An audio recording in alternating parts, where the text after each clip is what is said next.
সাগররুনি হত্যার তদন্ত থেকে র্যাবকে সরিয়ে দিতে আবেদন।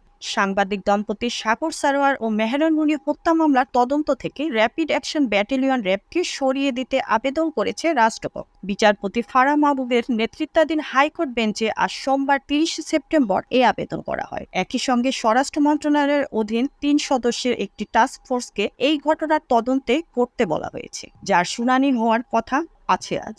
এর আগে গতকাল সাগররুনি হত্যা মামলায় প্রথমবারের মতো আইনজীবী শিশির মনিরকে নিয়োগ করেন মামলার বাদী ও রুনির ভাই নওশের আলী রোমান। আইনজীবী শিশির মনির বলেন, ক্রিমিনাল মামলার বিচার দায়িত্ব রাষ্ট্রের, কিন্তু আইনে আছে কোনো ভুক্তভোগী কিংবা অভিযোগকারী চাইলেও ফৌজদারি কার্যবিধির 493 ধারা অনুযায়ী স্বাধীন আইনজীবী নিয়োগ করতে পারে। 2012 সালের 11 ফেব্রুয়ারি রাতে ঢাকার পশ্চিম রাজাবাজারে সাংবাদিক দম্পতি তাদের ভাড়া বাসায় নির্মমভাবে খুন হন। মুক্তা পারভেজ, ডেস্ক রিপোর্ট, বিই নিউজ, ঢাকা।